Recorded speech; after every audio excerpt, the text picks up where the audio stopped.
ایمن کی زندگی اس دن بدل گئی تھی جب اس نے ریحان کی حقیقت سن لی تھی۔ اس رات وہ بہت دیر تک جاگتی رہی۔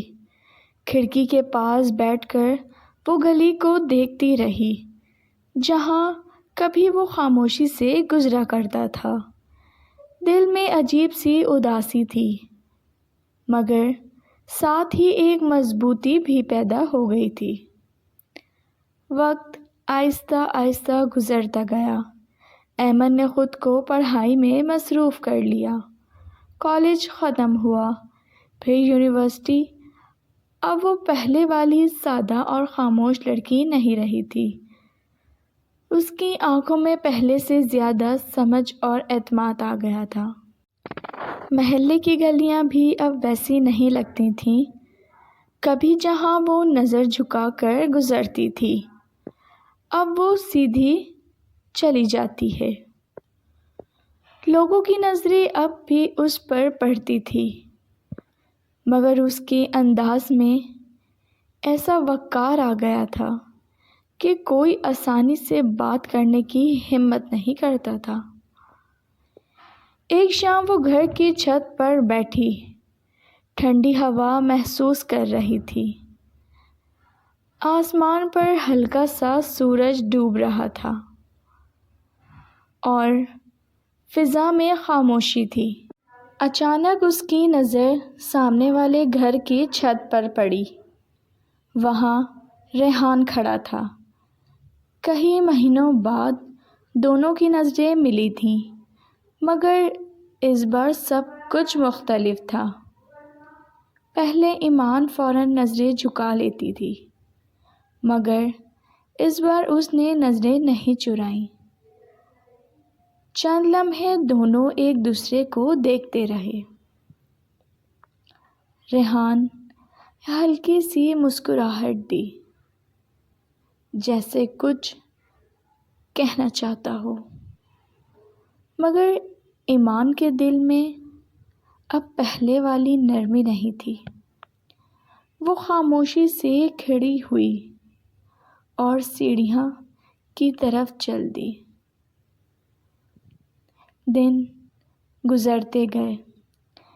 ایمان نے اپنی زندگی کو آگے بڑھا لیا تھا۔ اس نے ایک اچھی نوکری شروع کر دی۔ اب وہ پہلے سے زیادہ مصروف رہتی تھی۔ ایک دن اس کی امی نے اسے آواز دی، ایمن بیٹا ذرا ادھر آؤ۔ ایمن کچن سے باہر آئی تو ڈرائنگ روم میں ایک اجنبی نوجوان بیٹھا تھا۔ اس کے ساتھ اس کی والدہ بھی تھیں۔ وہ دونوں نہایت سادہ اور مہذب لگ رہے تھے۔ امی نے مسکراتے ہوئے کہا، یہ حمزہ ہے اور یہ ان کی والدہ۔ ایمن کو تب سمجھ آیا کہ یہ رشتہ دیکھنے آئے ہیں۔ اس نے آہستہ سے سلام کیا اور سامنے بیٹھ گئی۔ حمزہ نے زیادہ باتیں نہیں کیں، مگر اس کی باتوں میں عجیب سی سچائی تھی۔ اس نے ایمن سے پوچھا، آپ کو کیسا لگتا ہے اگر شادی کے بعد بھی آپ اپنی نوکری جاری رکھیں گی؟ ایمن نے حیرت سے اس کی طرف دیکھا۔ اکثر لوگ لڑکی کی نوکری کے بارے میں سوال نہیں کرتے، بلکہ منع کرتے ہیں۔ حمزہ نے مسکرا کر کہا، مجھے لگتا ہے انسان کے خواب بھی اس کی شخصیت کا حصہ ہوتے ہیں، انہیں ختم نہیں کرنا چاہیے۔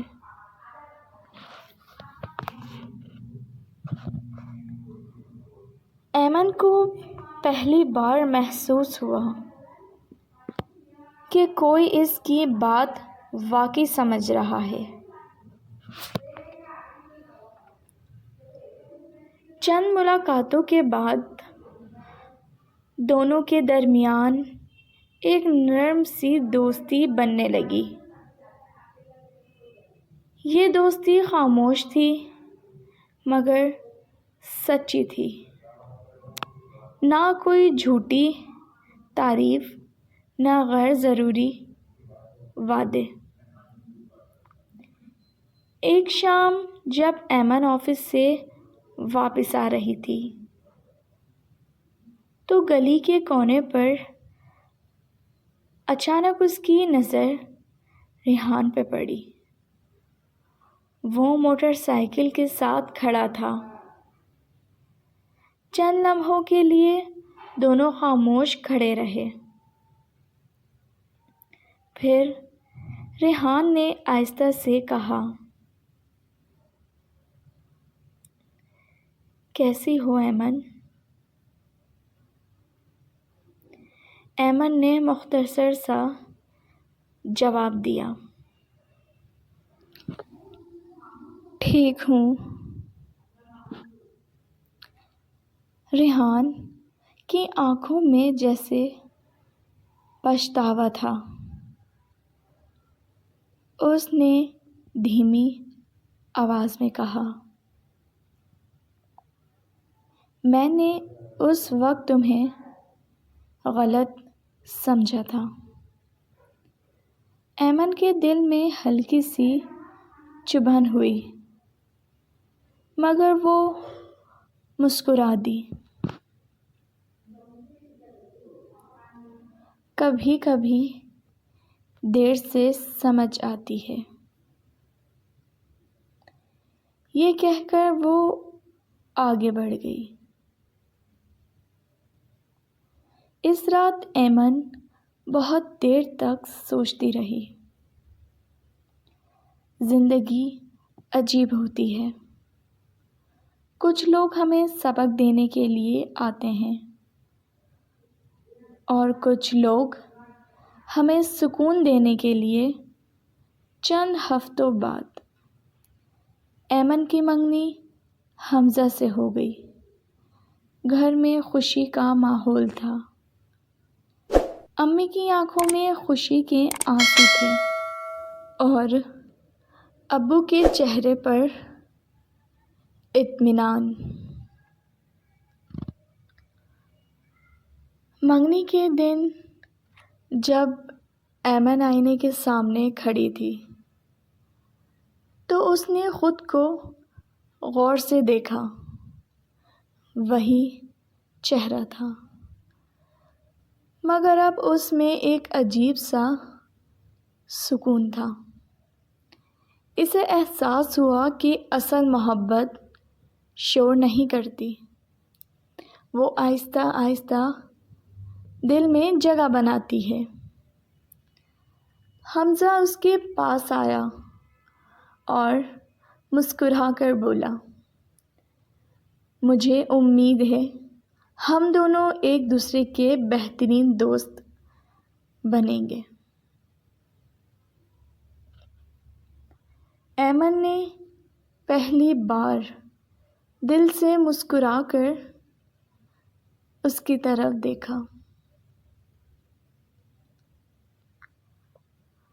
اس لمحے اسے یقین ہو گیا تھا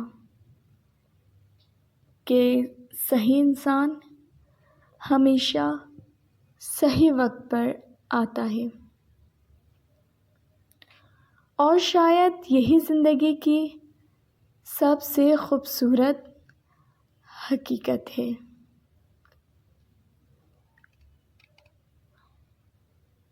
کہ جب انسان اپنی قدر پہچان لیتا ہے، تب قسمت بھی اس کے لیے بہترین فیصلہ کرتی ہے۔ اگر آپ کو یہ کہانی پسند آئی ہو تو پلیز ناول نائٹ کو سبسکرائب کیجیے۔ رکھیے اپنا بہت زیادہ خیال۔ کل ملوں گی نئی کہانی کے ساتھ۔ اجازت دیجیے۔ اللہ حافظ۔